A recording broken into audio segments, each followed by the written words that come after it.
People of the world, friends and relatives, welcome to the first guitar lesson that you should take as a beginner guitarist. This is theory, and I know the word theory, music theory, is scary, and I don't know why people usually talk about music theory as a scary thing. I find it like really fun. So, you bought your guitar, it's been like 2 or 3 weeks since you got a guitar and you don't know what to do. You probably learned maybe a couple of chords: E minor, A minor, the D, the C, maybe a G. You probably maybe, I don't know, learned the song, I don't know, like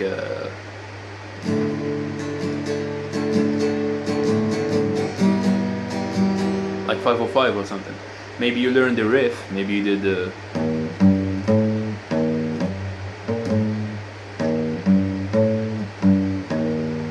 but I think it's more important to understand what you're doing rather than practice, especially as a beginner guitarist.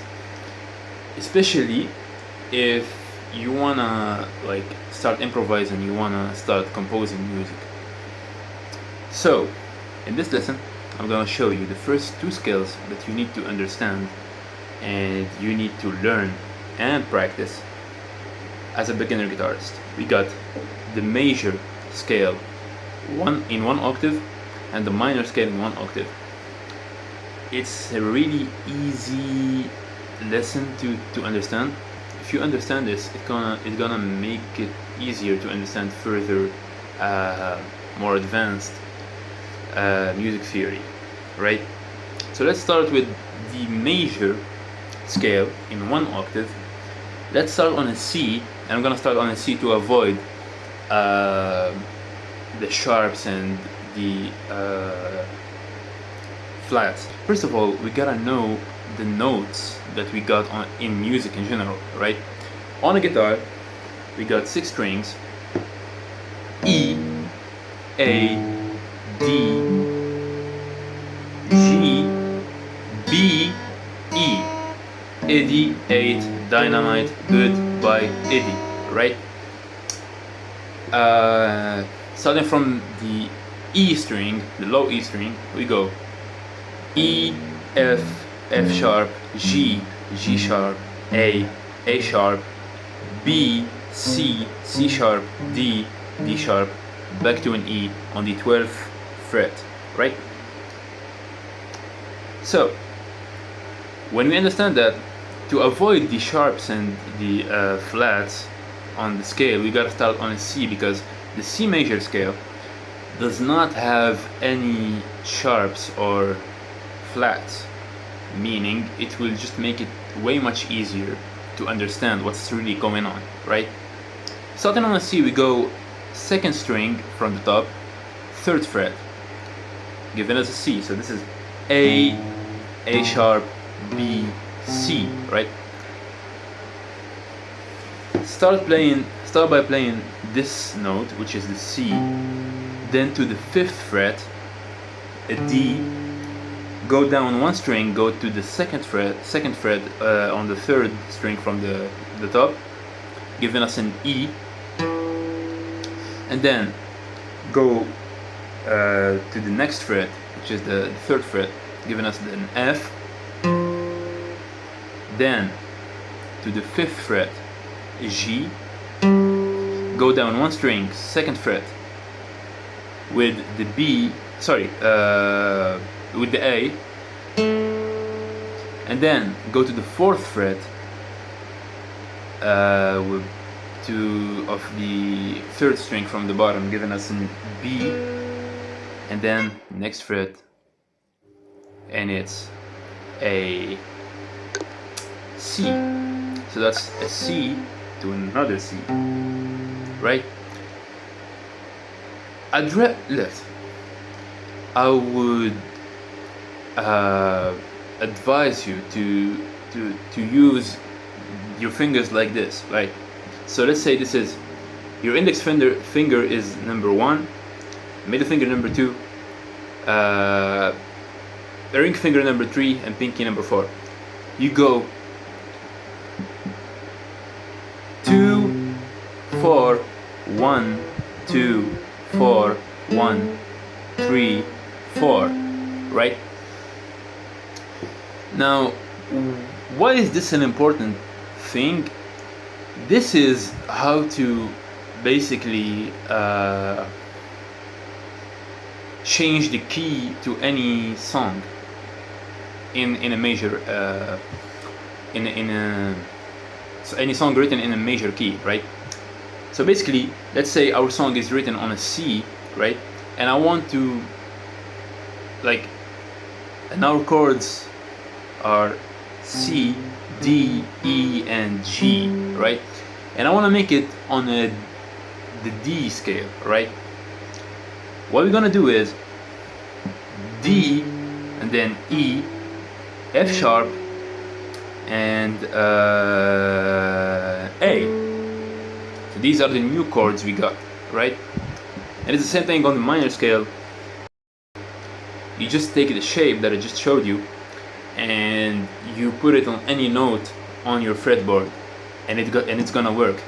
So it's basically a trick to know any chords to any song you want in any key you want, right?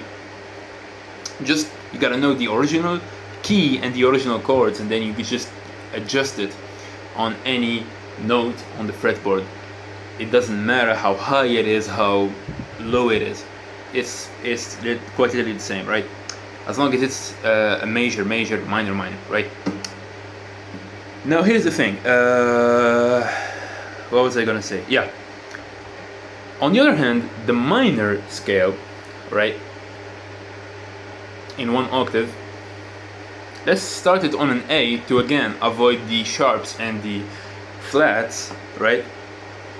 And we go A, B, C. So that's 5th fret on the first string from the top, and then 7th fret, 8th, and then we go down and we do the same thing. We go down one string and we do exactly the same thing, 5, 7, 8, and then we go another string down and we go 5, 7. So that would be using the method of 1, 2, 3, 4. We go 1, 3, 4, 1, 3, 4, 1, 3. But if you have long fingers like I do, you can just stretch it and go 1, 2, 3, 1, 2, 3, 1, 2, right? That's the way I play it. I don't like to use my pinky really when it comes to guitar, especially when we're going like on the first 3 strings. I don't really like using my pinky. I think the minor scale is way much easier than the major scale, right?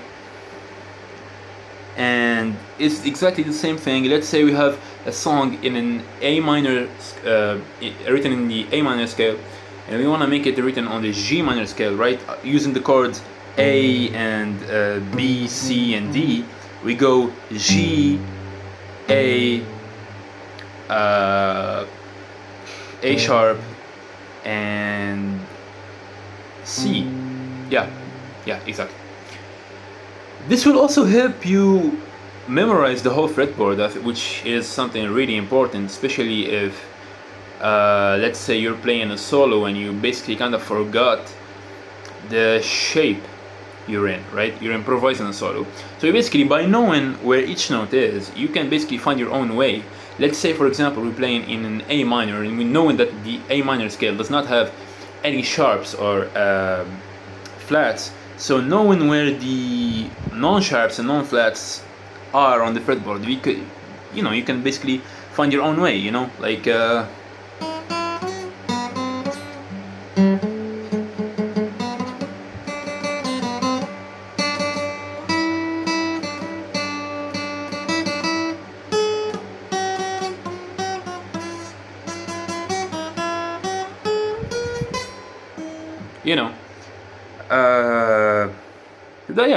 that was around the whole lesson. So again,